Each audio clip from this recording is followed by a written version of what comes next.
It is a glorious Thursday here because, yes, it is official. Rich Rodriguez is back to be the coach of the West Virginia Mountaineers. Yeah. Obviously, this comes after a very long interview process that Wren Baker conducted, the athletic director for West Virginia. Span against, 15 different coaching candidates, got Zoom calls, and then follow-up meetings took place. And inevitably, to go forward to where we want to be, we had to go back to when we were the best we ever were. And it's been nice the last couple weeks here to kind of catch up, chit-chat with old teammates, catch up with Coach Rod a little bit, talk to Wren Baker about my experiences as a player for Coach Rod, because that's obviously Wren doing his due diligence, which he did. No stone was left unturned in his coaching search because he understands that his entire legacy revolves around whether or not he can make this West Virginia football team a winner again, can make them relevant again. And he thought that the best choice, and he wasn't the only one, there's a lot of us, basically everybody that's ever played for this guy, has come out and said, if Rich Rod was able to get the capability to be in a P4 program and have resources behind him, back in a state that he knows better than anybody else because he's born there, grew up there, played college there, his family still lives there. If there's anybody that could come and do a better job coaching than Rich Rodriguez, we'd like to see it. And he also has quite a motivation. He wants to go back and make it right. And I think that was the most evident thing of the conversations that I had with him. And obviously there was a lot of people that I am a big fan of that reached out that wanted the coaching job at West Virginia. It was a very desirable position. People from all across the country at a lot of different schools, younger and older, wanted to get into Morgantown because they understand that a sleeping giant is in those beautiful hills of West Virginia. And every time I got a chance to talk to Coach Rod, it was very clear because I asked him, because I still think about that Pitt game every single day of my life, every day. I asked him, I said, you're a super competitive human being. You have to be like me. You have to think about that night on a very regular basis. And he said, Pat, I do. And I said, do you view this as an opportunity to go back? And he said, to make it right? Yeah. Do I have unfinished business? Yeah. Do I owe the people of West Virginia the best I got because of how everything ended last time? Yeah. And if I get that opportunity to do that, I'm going to work my ass off to make it happen. He said, I'll earn the people's trust back. I'll earn the people's like back. And we will earn our way back into the college football conversation. And I'll tell you what, I was sold quickly. I was sold quickly on it because if he's as motivated as I am to make West Virginia a winner, I know he's going to be great, but he has it even more so because that has kind of been a cloud that has lingered behind him every single step that he's taken, not only by the public and everything else, but also by the people that he grew up with in West Virginia. He's pumped to get the opportunity to go back and make it right, and I can't wait to see the heights that the Flying WV goes. I've been talking about how awesome that place is. We went there the day before the opener against Penn State. I think we had 6,000 students packed into an area that was 105 degrees, so hot out there that our generators actually overheated and we couldn't even operate. 6,000 students were just out there celebrating football, celebrating life. West Virginia University is a monster. And I think Rich Rod, with his hard edge, his toughness, his attention to detail, his, command for excellence that he is going to show to every single player that plays for that West Virginia team going forward. And that's been fun to talk about with my old teammates too. Like, he's not going to be able to have every player play for him. You're going to have an incredible work ethic. You're going to have a phenomenal mental toughness. You're going to have to be talented. You're going to have super skill.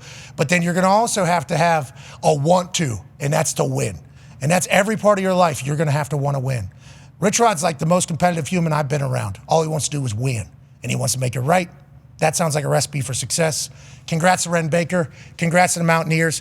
First of all, Rich Rodriguez is back at West Virginia. How do you feel? AJ Hawk, how do you feel about the Mountaineers going forward? Are you scared for Ohio State and everything in the future? Because at some point, that Flying WV is going to pop onto that 12-team, 14-team college football playoff, and there's going to be a Buckeye on the other side, and sorry about it. Okay, West Virginia is about to be great again, and I thoroughly, truly believe that with him because of his wish to make it right, and he's got a lot of motivation. Like, he's got some things to get off of his back and off of his conscience, I believe.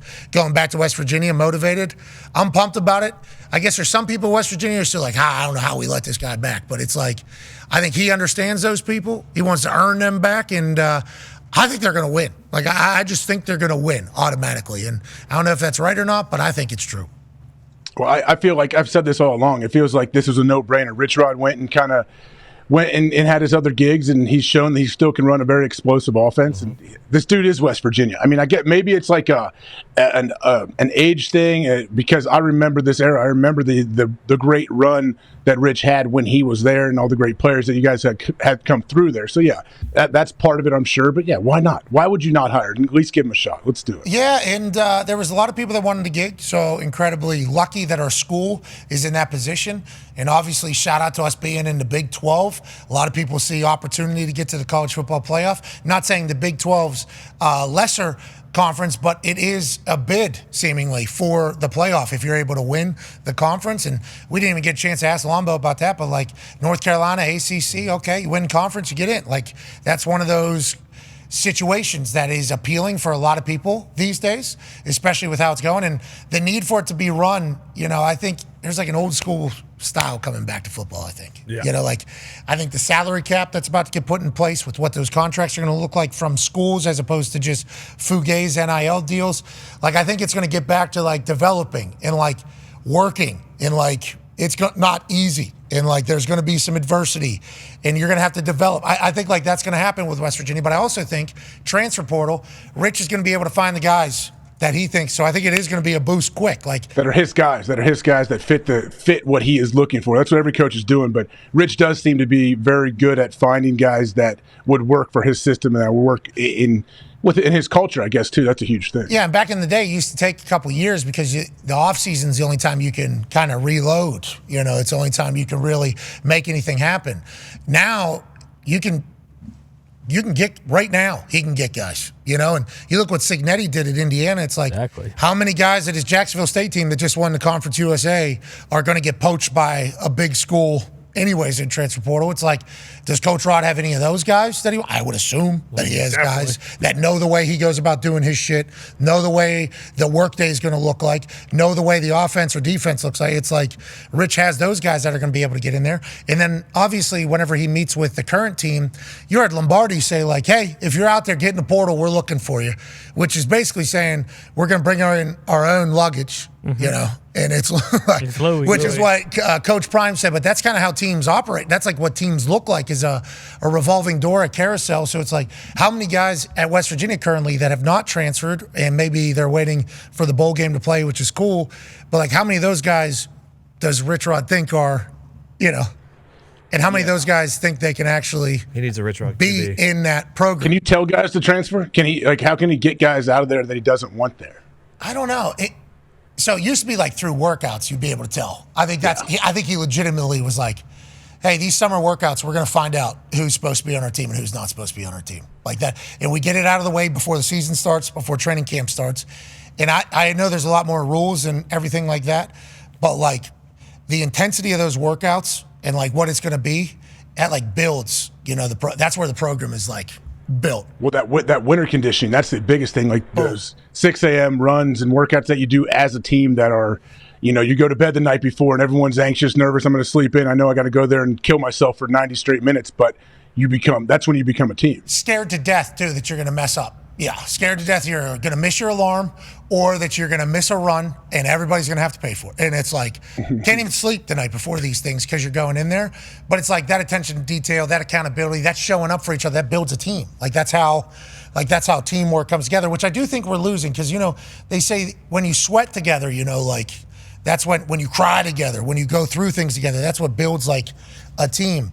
Nowadays, I don't know how much of that there is because once it gets to like too much sweat for some people, or we're going anywhere near adversity that could bring, it's like, well, we're out of here.